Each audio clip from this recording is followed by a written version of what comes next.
ये औरत इतनी ज्यादा अमीर थी कि उसने अपने स्पेसशिप में ही स्विमिंग पूल बनवा रखा था। पूल की कांच की दीवारों से बाहर पूरा अंतरिक्ष साफ दिखाई देता था, एकदम शाही जिंदगी।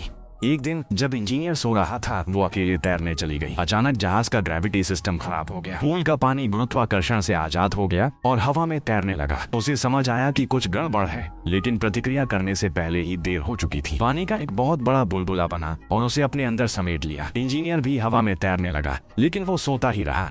बुलबुला और बड़ा होता चला गया। वो औरत पूरी ताकत से हाथ पैर मारने लगी, लेकिन बाहर नहीं निकल पाई। वो बस एक ही दिशा में तैर पा रही थी। किसी तरह वो सतह तोड़कर बाहर निकली और जोर से सांस ली, लेकिन जैसे ही उसे लगा कि वो बच गई है, दूसरा बुलबुला उस पर आ गिरा और उसे वापस पानी में खींच ले गया। दोनों बुलबुले आपस में मिल गए और वो फिर से अंदर फंस गई। वो पूरी जान लगाकर तैरी, लेकिन बस गोल गोल घूमती रही। तभी इंजीनियर की नींद खुली, लेकिन वो भी हवा में तैर रहा था, कुछ कर नहीं पा रहा था। वो औरत बेबसी में हवा को पकड़ने की कोशिश करने लगी, लेकिन उसका शरीर हिल ही नहीं रहा था। ऑक्सीजन की कमी धीरे धीरे असर दिखाने लगी। अगर कोई उसे बचाने नहीं आता तो आज वो यही मरने वाली थी। तभी जहाज का सिस्टम अपने आप ठीक हो गया और ग्रेविटी वापस आ गई। सारे पानी के बुलबुले जोर से वापस पूल में गिरे। औरत झटके से जागी, हाँफते हुए ताजी हवा लेने लगी। वो बस मौत से थोड़ा सा दूर थी। उसी पल उसके दिल में इंजीनियर के लिए नफरत भर गई। अगर उसने उसे क्रायो चैम्बर से नहीं जगाया होता तो वो सैकड़ों साल बाद नए ग्रह पर पहुंचती और एक बिल्कुल अलग दुनिया देखती। उसने उसे मारने का सोचा, लेकिन जब उसने मौत के सामने भी उसके चेहरे पर वो सुकून देखा तो उससे ये किया नहीं गया।